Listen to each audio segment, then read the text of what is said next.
प्लेटो के डायलॉग कार्मडीज़ में सोक्रेटिस काफ़ी साल आर्मी में सर्व करने के बाद एथेंस वापस आता है और वो एक काफ़ी ब्रूटल बैटल से एस्केप करता है और वो फिर वापस आता है एथेंस। तो वो एक पेलेस्ट्रा जा रहा होता है अपने दोस्तों को ढूंढने। पेलेस्ट्रा बेसिकली आप समझ लें उसको जिम्नेजियम समझ लें या फिर एक रूम या फिर एक स्कूल समझ लें जहाँ पे फिज़िकल एक्टिविटीज़ होती हैं एंड ऑल ऑफ दैट। तो वो पेलेस्ट्रा जा रहा होता है अपने दोस्तों को ढूंढने। तो उसको वो मिल जाते हैं और उससे पूछते हैं अच्छा क्या क्या बना बैटल का। वो उससे उस सारे सिलसिले के बारे में बात करता है। फिर वो उनसे पूछता है कि एथेंस में अब फ़िलासफ़ी कहाँ तक पहुँची, what is the state of philosophy in Athens. और वो कहता है यार कोई नया प्यारा सा कोई वाइज सा बंदा, आर देयर एनी ब्यूटीफुल और wise youths in Athens at the moment. तो वो उसको उसके दोस्त बताते हैं कि एक बंदा है कार्मडीज़, वो बड़ा खूबसूरत है और वो बड़ा टेम्परेट आदमी है। और फिर उसी वक्त कार्मडीज़ एंटर करता है टेम्पल। सोक्रेटिस देखता है कार्मडीज़ को और he is awestruck by his beauty. और वो फिर क्रिटियस को कहता है, क्रिटियस जो सोक्रेटिस का दोस्त और कार्मडीज़ का ओल्डर कज़न होता है। तो सोक्रेटिस क्रिटियस को कहता है यार कि कार्मडीज़ को इधर बुलाओ, उसको ये बोलो कि सोक्रेटिस के पास तुम्हारे सर दर्द का क्योर है। ठीक है, अब सोक्रेटिस कार्मडीज़ को बुलाता है और मतलब आता है कार्मडीज़ उसके पास और वो उसको कहता है कि जो मेरे पास क्योर है ना, वो तुम्हारी सिर्फ बॉडी को सही नहीं करेगा लेकिन तुम्हारी सोल को भी टेम्परेट बना देगा।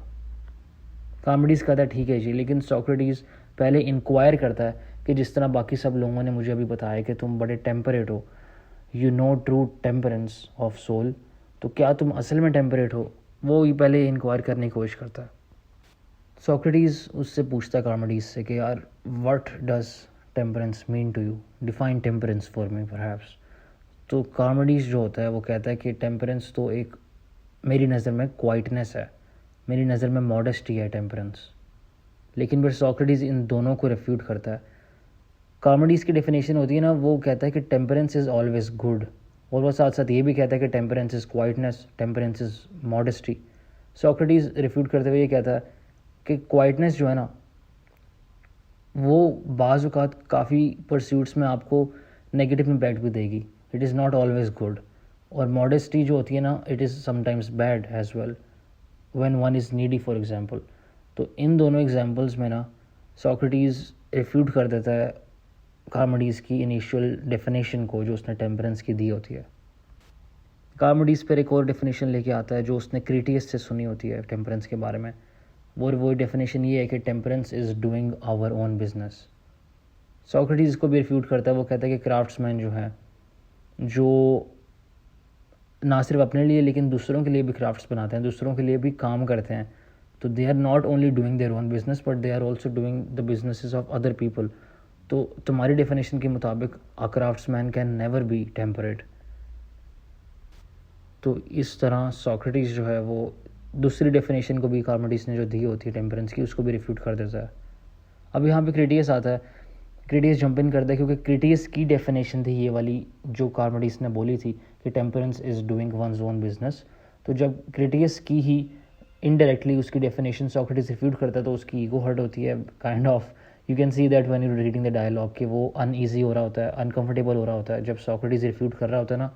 तो साथ साथ डायलॉग के अंदर उसके एक्सप्रेशंस को भी बड़ा अच्छी तरह से बताया गया हुआ है। ठीक है, तो बेसिकली वो थोड़ा अनईजी हो रहा होता है जैसे रिफ्यूट होती है उसकी अपनी डेफिनेशन टेम्परेंस के बारे में। तो क्रिटियस जंप इन करता है और वो कहता है यार एक कोर डेफिनेशन है मेरे पास, ठीक है, आप इसको रिफ्यूट करके दिखाओ सोक्रेटिस। वो कहता है यार कि temperance lies in doing good. Socrates कहता है अच्छा मान लेते हैं। सोक्रेटिस इसी पे बिल्ड अप करते हुए कहता है कि temperance is not only doing good for other people but also for one self. और वो ये कहता है कि बाज़ औक़ात ऐसा भी होता है कि हमें इस चीज़ का शऊर नहीं होता कि हमारे किस एक्शन से क्या इफ़ेक्ट आएगा, और हमें इस चीज़ का इल्म नहीं होता कि हमारा कौन सा एक्शन दूसरों के लिए अच्छा साबित होगा और कौन सा एक्शन बुरा साबित होगा। इन सम केसेस ऐसा होता है कि we are unaware of what the effect of some of our actions will be for other people. तो अगर तो टेम्परेंस की डेफिनेशन क्रिटियस तुमने जो दी है कि temperance lies in doing good, और जिस पे मैंने बिल्डअप ऑन करते हुए कहा है कि temperance lies in doing good not to only to other people but also to oneself, तो उसी के मुताबिक ये पॉसिबल है कि आप टेम्परेट हो सकते हो विदाउट सेल्फ नॉलेज, राइट? क्योंकि अभी हमने इस्टेब्लिश किया कि बाज़ औक़ात इंसान को नहीं पता होता आपका कौन सा एक्शन किसी के लिए बुरा है, कौन सा एक्शन किसी के लिए अच्छा है, और अपने लिए भी। तो उसी डेफिनेशन के मुताबिक अगर आप सेल्फ अवेयर नहीं भी हो ना, if you do not have self knowledge, तब भी आप टेम्परेट हो सकते हो। तो यहाँ तक अभी तक टेम्परेंस की जो है डेफिनेशन, वो सोक्रेटिस और क्रिटियस जब डिबेट कर रहे होते हैं तो ये इस्टेब्लिश होती है अभी यहाँ तक। लेकिन फिर से क्रिटियस जो है वो एक और ऑब्जेक्शन लेके आता है। वो कहता है यार कि नहीं, ऐसा नहीं है। सोक्रेटिस ने क्योंकि कहा होता है कि it is possible to be temperate without having self knowledge, तो क्रिटियस कहते हैं नहीं, हम इसको रिवाइज़ करते हैं। सो क्रिटियस अब कहता है कि यार सेल्फ नॉलेज ही डेफिनेशन है टेम्परेंस की। वो ऑब्जेक्ट करता है उस काइंड ऑफ इन्फ्रेंस की जो सोक्रेटिस डिराइव करता है। क्रिटियस कहता है कि यार अब मेरी जो न्यू डेफिनेशन है ना टेम्परेंस की, वो है कि सेल्फ नॉलेज इज़ टेम्परेंस। तो अब ये दोनों डिबेटर्स जो हैं, सोक्रेटिस और क्रिटियस, वो कहते हैं अच्छा चलो, अगर तुम्हारी नज़र में क्रिटियस टेम्परेंस एक काइंड ऑफ नॉलेज है ना, तो it must be a kind of science. Critias suggest करता है इनिशियली कि टेम्परेंस है a science of a man's self, और इसके बारे में फिर सोक्रेटिस ये ऑब्जेक्ट करता है, ये पॉइंट आउट करता है कि यार हर साइंस का ना एक एंड होता है। जैसे द साइंस ऑफ मेडिसिन, उसका एंड है टू इम्प्रूव हेल्थ, राइट? तो उसी तरह अगर क्रिटियस तुम कह रहे हो कि temperance is the science of a man's self, तो इसका प्रोडक्ट क्या है, इसका अफेक्ट क्या है, which such as science is suppose to have. अब यहाँ पे क्रिटिक्स चढ़ जाता है। वो कहता है यार तुम मुझे रिफ्यूट ही करे जा रहे हो, तुम अपना खुद कोई अपना नॉलेज का इजहार नहीं कर रहे हो। You are not developing the argument, you are just refuting what I am saying. अब यहाँ पे if you have read the Clitophon, या फिर if you have watched my video on the Clitophon, then you would know कि Clitophon एक और dialogue है प्लेटो का, जहाँ पे क्लाइटोफॉन सोक्रेटिस उसके साथ यही ऑब्जेक्शन करता है जो अभी क्रिटियस ने किया, कि यार तुम खुद से कुछ कंट्रीब्यूशन नहीं करते हो आर्ग्यूमेंट में, लेकिन तुम सिंपली रिफ्यूट करते हो अगले बंदे का आर्ग्यूमेंट। इसलिए तुम हर बंदे से कहते हो कि you should start the argument, जिससे तुम दूसरों का पॉइंट ऑफ व्यू पहले सुन लेते हो और उसी को रिफ्यूट करते रहते हो। तो या that is kind of a similar theme in the Clitophon as well as here. और यही बेसिकली ऑब्जेक्शन काफ़ी लोगों का होता है सोक्रेटिस के साथ। तो खैर क्रिटियस यहाँ पे जब ऑब्जेक्ट करता है कि तुम मुझे बार बार रिफ्यूट करी जा रहे हो, तो सोक्रेटिस कहता है कि इसी तरह तो हम एक सही कंक्लूसिव स्टेटमेंट पे पहुँचेंगे, क्योंकि आप मेरी चीज़ को रिफ्यूट कर रहे हो ताकि मैं भी करेक्ट हूँ, और मैं आपकी चीज़ को करेक्ट कर रहा हूँ ताकि आपका भी नॉलेज इंक्रीज़ हो, and we both reach the conclusive answer. क्योंकि हमारे पास दोनों के पास उस तरह का नॉलेज नहीं है कि we know everything. Socrates even though he is very wise, he never claims that he knows everything.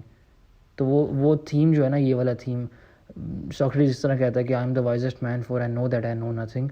ये वाला थीम हर डायलॉग में, यूजुअली हर डायलॉग में आपको नज़र आता है कि he says at some point कि मुझे तो कुछ भी नहीं पता ना, मुझे आई एम एम्प्टी, ठीक है, मुझे पता ही कुछ नहीं है। फिर अगले बंदे का वो पॉइंट सुनता है, उसको रिफ्यूट करता है। तो that's the same theme in every dialogue. खैर अभी तक इस्टेब्लिश ये होता है कि टेम्परेंस जो है ना, it is a kind of self knowing science.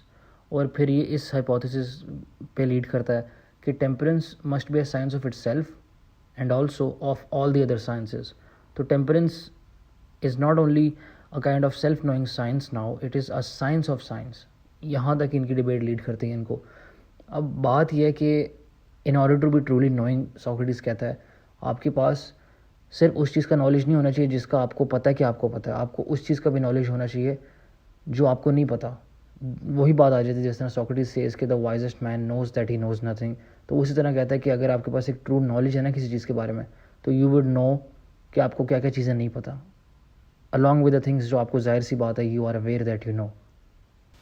तो इनकी जो डिबेट है इतनी कॉम्प्लिकेटेड टाइप ऑफ हो जाती है कि both of them are unable to draw out any intelligible links to temperance as the science of sciences।